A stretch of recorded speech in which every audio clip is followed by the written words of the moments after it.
Tangis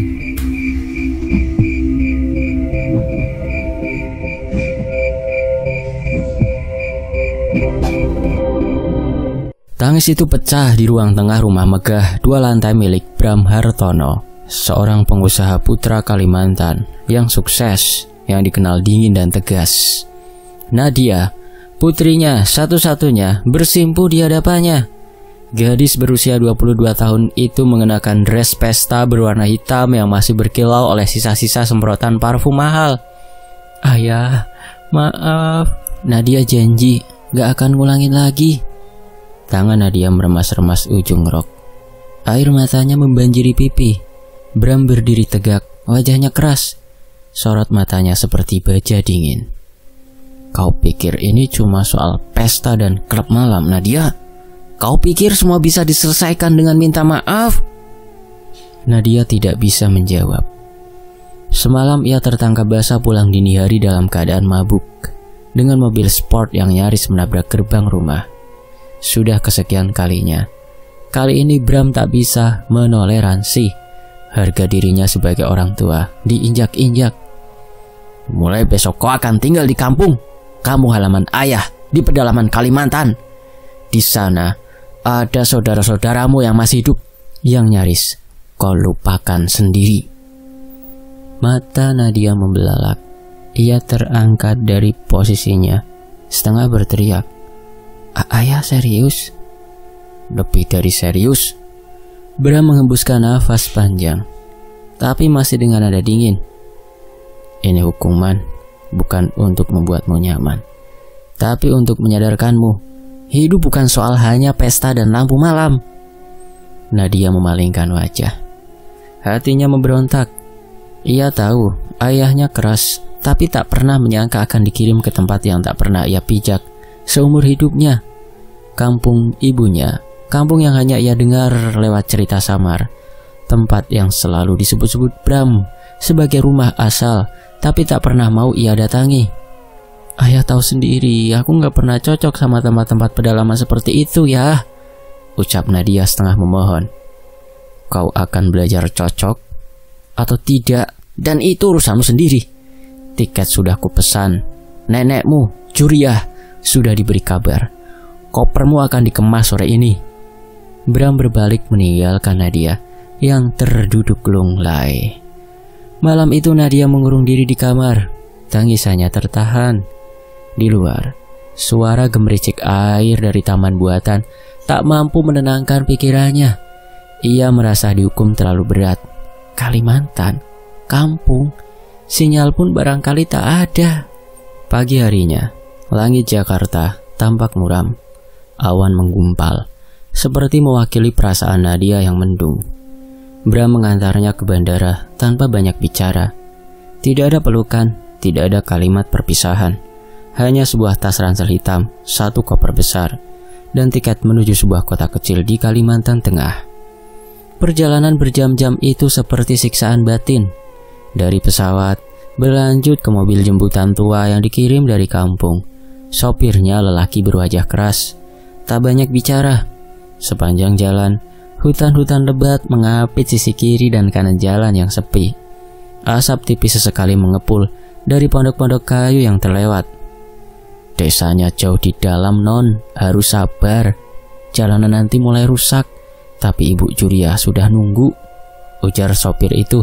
Satu-satunya kalimat lengkap yang ia ucapkan sepanjang perjalanan. Nadia hanya mengangguk, memandangi hutan yang tak berujung. Ia mulai merasakan kegelisahan yang lebih dalam. Apa yang sebenarnya menunggunya di kampung itu? Setelah hampir 2 jam perjalanan dari bandara kecil, mobil itu berbelok ke jalanan tanah. Pohon-pohon besar menjulang, dan suara jangkrik mulai mendominasi suasana. Tak ada sinyal, tak ada lampu jalan. Dunia terasa seperti mundur puluhan tahun. Rumah neneknya tampak dari kejauhan. Rumah panggung besar dari kayu ulin. Catnya mulai pudar, tapi masih berdiri kokoh. Di depannya, berdiri seorang wanita tua dengan wajah tirus dan mata tajam. Itulah nenek Juriah. "Selamat datang cucuku, Nadia." Suara itu pelan, dalam, tapi menekan. Nadia mengangguk pelan. Ia tidak tahu apa yang akan menantinya di sini, tapi firasat buruk sudah mulai menyusup dari balik senyapnya hutan. Ia pikir ini hanya tentang sinyal yang hilang dan listrik yang terbatas. Tapi malam-malam di kampung ini akan membawanya ke lorong-lorong gelap yang tak pernah ia bayangkan. Hari-hari pertama di kampung itu terasa seperti hidup di balik tirai tebal yang tak bisa disibak. Nadia mencoba untuk beradaptasi. Meski dari hari ke hari, keanehan terasa makin kentara. Ia tak pernah menyangka akan menghadapi suasana yang begitu sunyi. Seperti seluruh desa ini telah disepakati untuk berhenti tertawa. Warga kampung itu terlalu pendiam. Tatapan mereka datar, tak bersahabat. Nadia sempat mencoba menyapa seorang ibu-ibu yang lewat membawa keranjang daun pisang. Namun hanya mendapat anggukan singkat. Lalu punggung yang membelakanginya. Bahkan, anak-anak di kampung itu tak pernah terlihat bermain. Jalan tanah yang menghubungkan rumah-rumah panggung selalu sepi, seolah waktu berhenti mengalir di sini. Pagi itu, Nadia duduk di beranda rumah neneknya, menyuap bubur jagung yang hambar. Angin membawa aroma tanah basah dan asap kayu. Nenek Julia sedang memotong daun pisang di belakang rumah. Gerak-geriknya cekatan, meski tubuhnya tampak ringkih. Usianya sudah lebih dari 70 tahun, namun sorot matanya masih tajam, bahkan terlalu tajam untuk seorang wanita seusianya. Nadia mengusap layar ponselnya yang mati total. Sudah 5 hari ia tak bisa menghubungi siapapun, tak ada sinyal. Bahkan saat ia berdiri di atas kursi di sudut loteng rumah, tetap tak ada bar sinyal yang muncul. Di sini memang begitu, kata neneknya datar saat Nadia mengeluh. Tidak ada sinyal, tidak perlu sinyal. Orang sini hidup tanpa itu sejak dulu. Tapi aku butuh kabar dari ayah, Nek. Nenek Julia menghentikan kegiatannya. Pandangannya yang menatap lurus ke wajah Nadia kaku seperti patung batu. Di sini, kau nggak butuh kabar dari siapa-siapa. Cukup dengarkan kata orang tua. Dan satu hal penting, jangan pernah keluar rumah setelah maghrib. Kau dengar? Nadia mengangguk. Walau dalam hati ia mulai kesal. Semuanya serba dibatasi. Rumah neneknya yang besar dan tua itu seperti penjara. Malam hari, semua jendela ditutup rapat dengan kain hitam. Pintu dikunci dari dalam. Tak ada lampu, hanya cahaya temaram dari lampu minyak dan obor kecil di depan teras. Setiap malam terasa seperti kuburan. Ia pernah diam-diam membuka jendela kamarnya pada malam ketiga. Angin dingin menerobos masuk, disertai suara-suara samar dari kejauhan. Bukan suara manusia, bukan pula suara binatang yang bisa ia dengar saat camping. Ini suara yang tidak wajar, seperti sayup bisikan yang ditelan angin. Kadang seperti suara tertawa, namun cepat sekali hilang begitu ia menoleh. Yang membuatnya makin tidak betah adalah sikap para warga. Setiap ia lewat, mereka menunduk atau hanya menatap sekilas. Wajah-wajah mereka pucat, dan sebagian besar wanita di kampung itu mengenakan syal tebal di leher meski cuaca panas, seperti menutup sesuatu di bagian leher. Bahkan anak-anak perempuan pun menutupi bagian leher mereka dengan kain. Suatu sore, Nadia duduk di warung kecil milik warga, mencoba mencari tahu lebih banyak. Ia berpura-pura bertanya soal jalan keluar kampung, tapi seorang ibu parubaya hanya menjawab dengan suara rendah. Jalan keluar ada, tapi hutan kadang suka berubah. Tidak semua bisa tembus. Seketika Nadia merasa seperti dikepung oleh hal-hal yang tak kasat mata. Seolah kampung ini bukan sekedar kampung biasa, melainkan dunia terasing yang sengaja dikunci. Kejadian aneh lainnya, saat setiap menjelang maghrib, kampung seperti berubah. Aktivitas mendadak berhenti. Semua orang masuk ke rumah. Bahkan ayam dan hewan ternak seakan tak bersuara, sepi. Lalu tak lama, obor di depan tiap rumah menyala sendiri, termasuk obor di depan rumah nenek Julia. Apa nenek yang menyalakan obor itu? Tanya Nadia. Bukan, jawab neneknya pendek. Terus siapa? Api itu bagian dari penjaga. Biarkan tetap menyala. Jika waktunya tiba, jangan dimatikan. Jawaban itu menancap dalam-dalam di benak Nadia. Tak ada penjelasan logika, Tapi ia tak berani bertanya lebih jauh. Setiap bertanya terlalu dalam, neneknya selalu memalingkan wajah atau mendadak sibuk dengan pekerjaan yang tak penting. Malam itu seperti biasa, Nadia berbaring di kamarnya. Lampu minyak menyala lemah di atas meja kecil. Udara panas, tapi ia merasa dingin. Lehernya merinding. Di luar, suara anjing melolong panjang.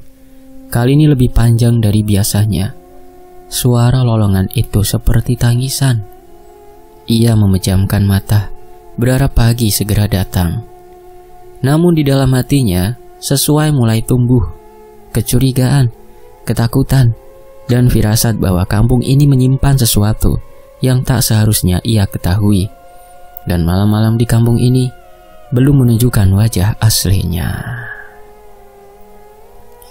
Sudah seminggu lebih Nadia tinggal di kampung itu. Namun tiap malam yang datang selalu membawa ketegangan yang tak bisa ia jelaskan. Desa itu seperti berubah wujud begitu matahari tenggelam. Langit jingga yang sebelumnya hangat dan menenangkan akan segera digantikan oleh kegelapan total yang menelan segalanya. Tak ada satupun cahaya lampu. Tidak dari dalam rumah, tidak dari jalanan desa, dan jelas bukan dari tiang listrik, karena memang tidak ada listrik. Memang begitu sejak dulu, ujar nenek Curia suatu sore, sambil menaburkan abu kemenyan ke dalam wadah tanah liat. Malam itu waktunya diam, tidak boleh ada bunyi, tidak boleh ada cahaya terang. Nadia hanya mengangguk. Ia sudah tak punya tenaga untuk banyak bertanya. Tiap kali bertanya terlalu jauh, neneknya kembali akan berubah sikap seperti sebelum-sebelumnya. Suaranya jadi dingin, ketus, wajahnya kaku. Kadang malah langsung masuk ke kamarnya dan menutup pintu rapat-rapat. Saat malam tiba, satu-satunya sumber cahaya yang tersisa hanyalah api obor yang dipasang di depan rumah itu. Nyala apinya kecil tapi stabil. Obor itu ditancapkan di tanah tepat di bawah tangga rumah panggung. Tidak ada yang menyalakan secara langsung. Nadia tidak pernah melihat siapapun yang melakukannya. Tapi entah bagaimana, api itu selalu menyala sendiri, tepat setelah maghrib selesai. Dan setelahnya, segalanya mati. Tak ada suara televisi, tak ada suara motor lewat, bahkan jangkrik pun seperti enggan bersuara. Rumah-rumah panggung berdiri diam dalam gelap, seperti dengan mayat kayu yang kehilangan jiwa. Jika tak ada obor yang menyala di setiap rumah, mungkin Nadia akan mengira desa ini telah ditinggalkan penghuninya. Yang paling membuatnya tak nyaman adalah suara malam. Bukan karena bising, tapi karena terlalu sunyi. Kematian di udara begitu terasa. Udara malam itu seperti terhenti. Tidak ada angin, tidak ada dedaunan bergerak. Semuanya stagnan, seperti dunia menahan nafas. Nadia beberapa kali mencoba menyibukkan diri, membaca buku, menulis di jurnal, atau memandangi foto ibunya yang tergantung di dinding kamar. Ibunya yang dulu katanya sangat cantik, kini terbaring lemah di kamar belakang. Tak banyak bicara, tubuhnya kurus dan pucat. Tapi mata ibunya selalu tampak waspada, seolah menyimpan banyak rahasia yang tak sanggup ia katakan. Kadang Nadia berani membuka jendela kamar sedikit, hanya untuk memastikan ia tak sedang bermimpi. Dan memang nyata, gelap gulita di luar sana, kecuali obor kecil yang bergoyang pelan. Cahayanya memantul samar di dinding kayu. Suatu malam, Nadia melihat bayangan melintas cepat di depan rumah. Bukan manusia biasa. Gerakannya terlalu ringan, seperti melayang. Nadia buru-buru menutup jendela dan menarik selimut hingga ke dada. Jantungnya berdebar kencang. Keringat dingin mengalir di pelipis, tapi ia tak bisa teriak. Tak bisa juga keluar kamar, karena pesan neneknya selalu terngiang jelas. Setelah maghrib jangan keluar. Apapun yang kau lihat, jangan buka pintu, jangan buka jendela. Malam itu Nadia tidak tidur. Matanya terus mengawasi nyala obor dari celah tirai. Sekecil apapun gerakan di luar, ia tangkap dengan matanya. Tapi yang ia lihat hanyalah bayangan dan gelap. Gelap yang terlalu sempurna. Di kampung ini, malam bukan hanya waktu untuk istirahat. Malam adalah penjaga rahasia. Dan Nadia mulai merasa rahasia itu perlahan sedang mengintip balik ke arahnya. Rumah itu milik nenek Juria. Tapi bukan hanya mereka berdua yang tinggal di dalamnya. Ada satu sosok lain yang jarang keluar kamar. Dan kalaupun keluar, selain ibunya itu, gerak-geriknya seperti tak pernah benar-benar ingin terlihat. Paman Rahmat, adik bungsu dari ibu Nadia, seorang pria berusia sekitar 40-an. Berwajah sayu, tubuh kurus, dan memiliki bekas luka panjang di pipi kiri. Ia jarang berbicara. Sehari-hari hanya terlihat di pagi atau siang bolong, ketika membantu memotong kayu atau mengambil air dari sumur.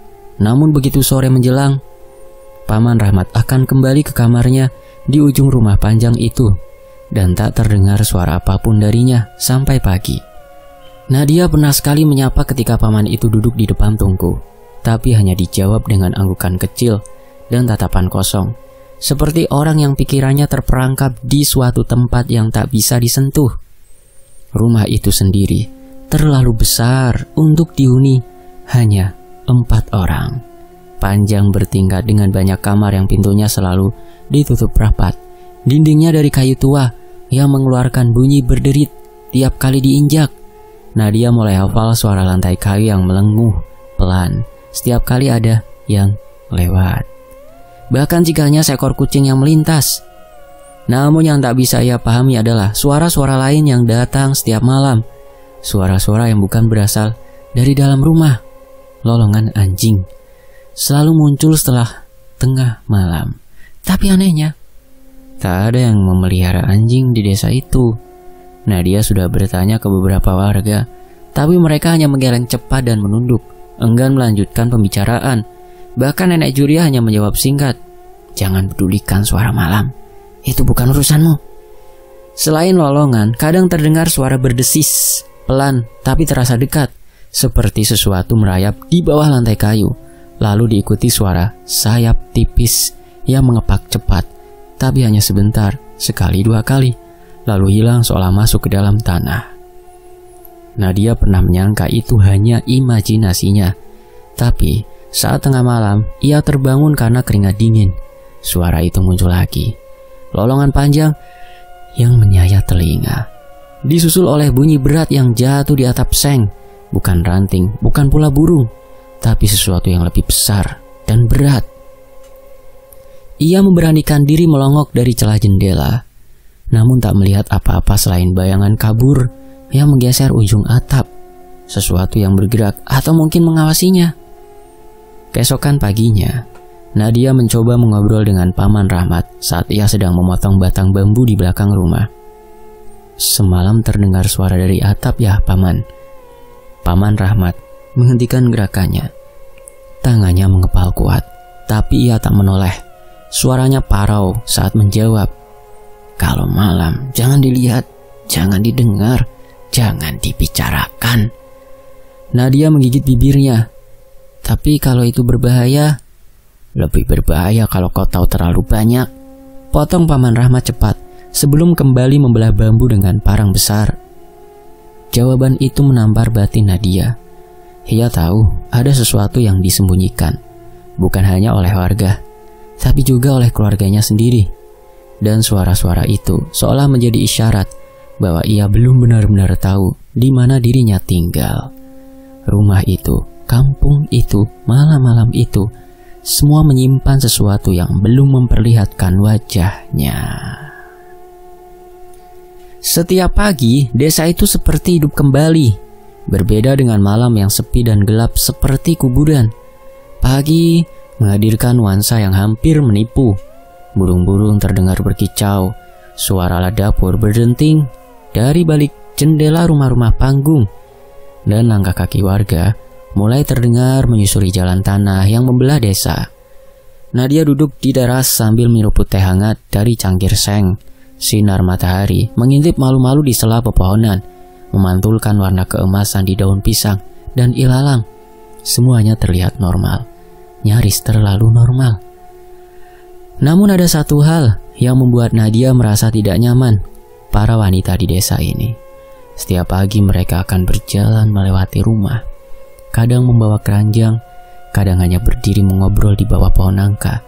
Dan hampir semuanya wanita-wanita berusia lebih dari 50, berwajah cantik dan bersih. 50 tahun, bahkan terlalu cantik untuk usia mereka. Wajah mulus, tanpa keriput, kulit halus, mata tajam seolah menyimpan nyala api. Ritual apa yang mereka lakukan? Dan yang lebih aneh lagi, mereka semua mengenakan syal atau kerudung yang menutup leher, bahkan saat matahari sedang terik pun. Kain itu tak pernah dilepas, seolah ada sesuatu yang harus disembunyikan dari dunia. Nadia sempat memandangi mereka dari teras. Beberapa wanita membalas dengan senyuman, tapi senyum mereka terasa ganjil, terlalu lebar, terlalu simetris. Nadia pernah melihat senyum seperti itu pada topeng kayu yang digantung di ruang tamu rumah neneknya. Saat itu, suara langkah pelan menghampiri. Nenek Rumi, seorang wanita tua bertubuh kecil dengan tongkat kayu, berdiri di depan tangga rumah. Wajahnya saat itu ramah, matanya lembut, tapi sorotnya tajam. Saat itu ia mengenakan kebaya tua dan selendang lusuh yang dililitkan di leher. Rumi adalah satu dari sedikit orang yang mau diajak bicara. Sudah mulai terbiasa ya, Nak? Tanyanya sambil duduk di kursi rotan di samping Nadia. Belum, Nek, banyak yang terasa ganjil di sini, jawab Nadia pelan. Rumi tersenyum, tapi tak langsung menanggapi. Ia mengalihkan pandangan ke depan rumah, ke arah tempat api unggun kecil biasanya menyala di malam hari. Kau tahu, katanya kemudian, api itu bukan sekedar penerang, ia pelindung. Selalu nyalakan sebelum malam datang. Jangan padamkan apapun yang terjadi. Kenapa? Tanya Nadia pelan. Ia mulai terbiasa mendengar kalimat-kalimat penuh makna, tapi tak dijelaskan. Yang dimaksud itu api apa? Karena hanya api yang bisa menunjukkan siapa yang sesungguhnya hidup di desa ini. Cahaya menyibak wajah yang disembunyikan malam, bisik Rumi.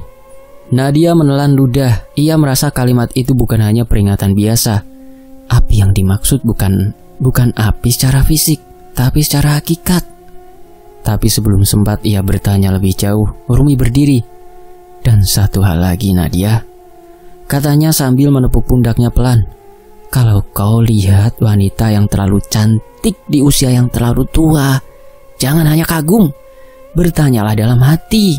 Apa yang mereka sembunyikan dan apa yang mereka lakukan agar bisa menjaga kecantikannya.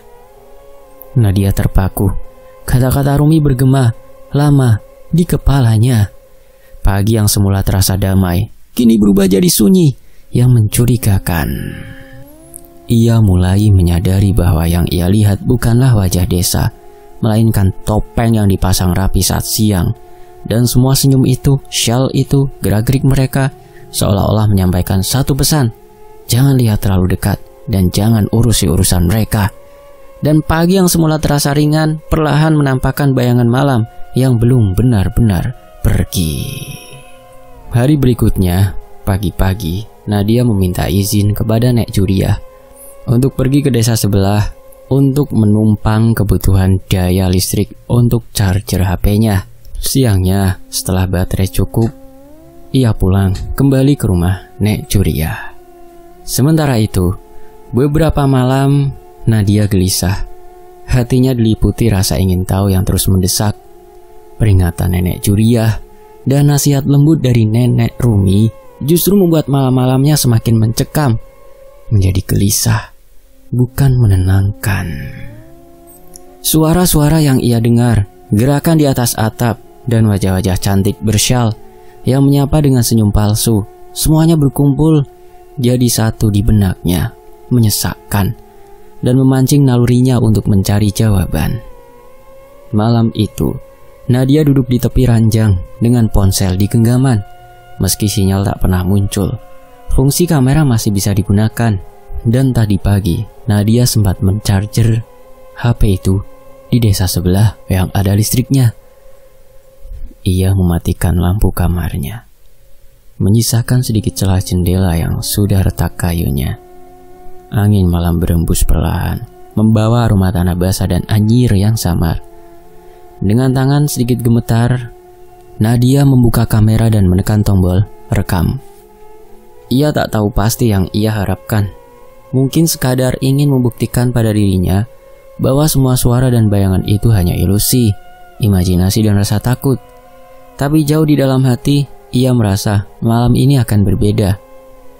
Beberapa menit berlalu dalam diam, hanya obor kecil yang menyala di depan rumah. Goyang cahayanya, seperti menari di antara bayangan.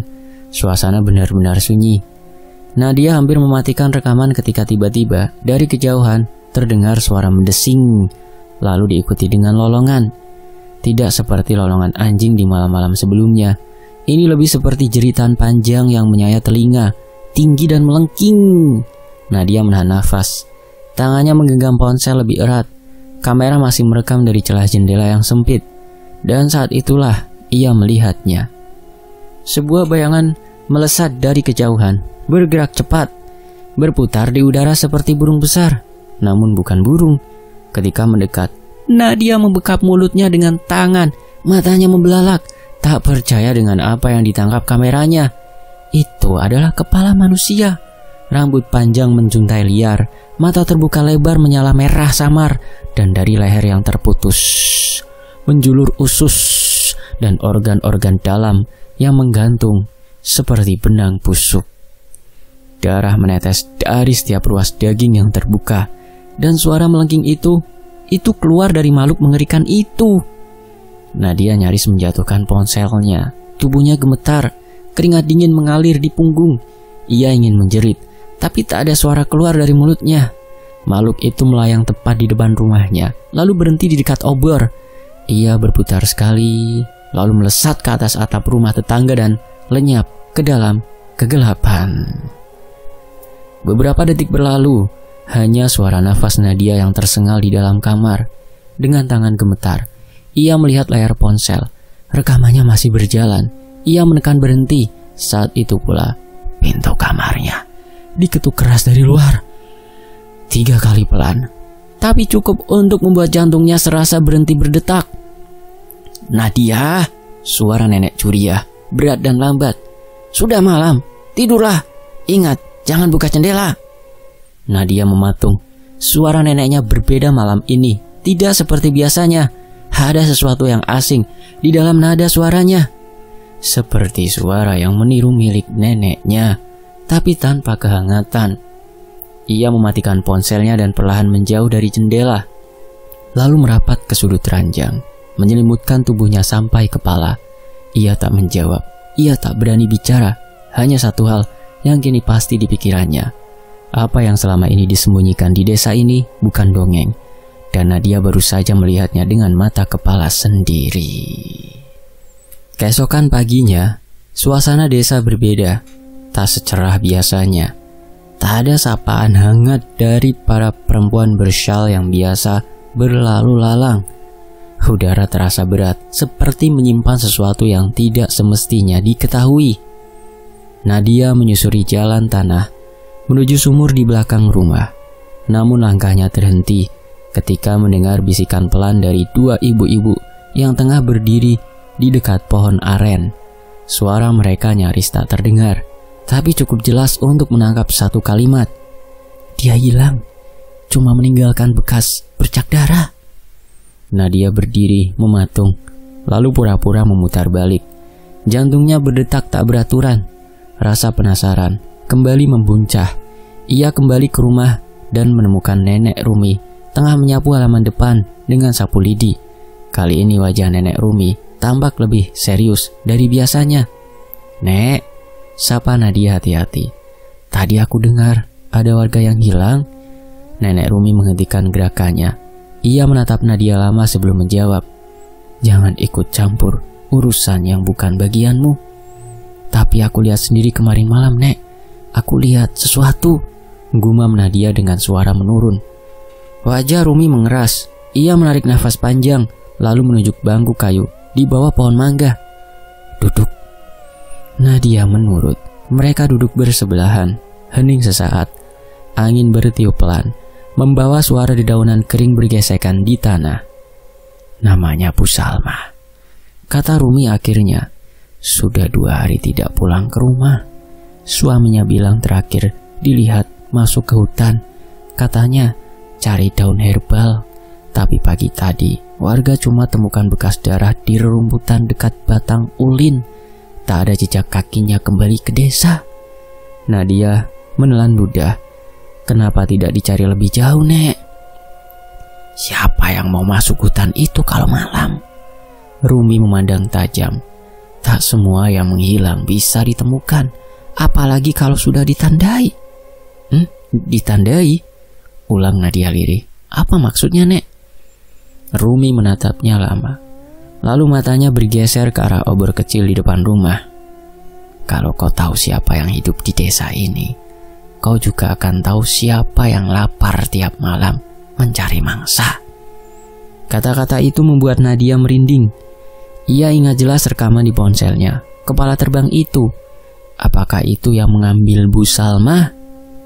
Jadi Bu Salma, dia dijadikan mangsa gitu atau tumbal? Rumi tak menjawab, tapi diamnya lebih menegaskan dari 1000 kata. Ia menunduk, memeluk tubuhnya sendiri sejenak, seolah mencoba melindungi diri dari kenangan yang menakutkan. Aku tahu kau penasaran, tapi berhati-hatilah, Nak. Di desa ini rasa ingin tahu bisa membawa kita ke arah yang tak bisa kita pulangkan. Ucapnya pelan. Nadia menggenggam ujung roknya, nafasnya mulai berat. Lalu, apakah yang aku lihat malam itu memang nyata? Rumi menoleh.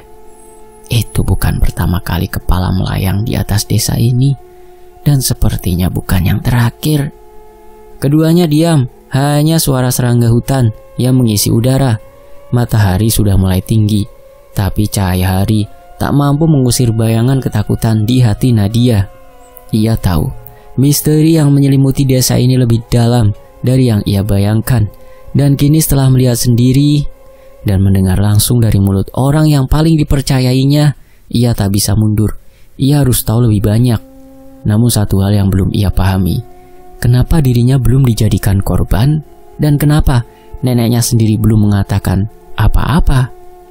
Nadia duduk di lantai kamarnya, menatap kosong ke arah ponsel yang kini tak berguna selain sebagai alat merekam kenyataan yang mengerikan. Rekaman kepala terbang itu sudah dia simpan baik-baik. Meski setiap kali ingin melihatnya kembali, tubuhnya langsung menggigil. Hari itu panas, tetapi seperti biasa, para perempuan desa tetap mengenakan syal atau kain penutup leher. Tak ada satupun yang menanggalkan balutan itu. Bahkan saat matahari tegak di ubun-ubun, yang lebih membuat Nadia menggigil adalah kenyataan bahwa setiap kali ia berpapasan dengan mereka, tatapan mereka tak lagi biasa. Ada semacam rasa kepemilikan. Mereka tak takut padanya, mereka justru memandangnya seperti bagian dari mereka. Rasa tak nyaman itu mengiring Nadia untuk kembali menemui nenek Rumi sore itu. Nenek tua itu duduk di balai bambu di samping rumah, di bawah pohon mangga, sedang meracik ramuan dari akar dan daun yang tak dikenalnya. Suara lesung ditumbuk dari kejauhan, aroma rempah dan tanah lembab menguar di udara. "Nek," Nadia membuka suara, suaranya parau. Semakin hari, semuanya terasa salah. Mereka semua, perempuan-perempuan itu, mereka bukan manusia biasa kan, Nek? Ada yang disembunyikan dengan kecantikannya. Rumi menghentikan tangannya. Ia menatap Nadia dengan wajah yang tak lagi menyembunyikan apapun.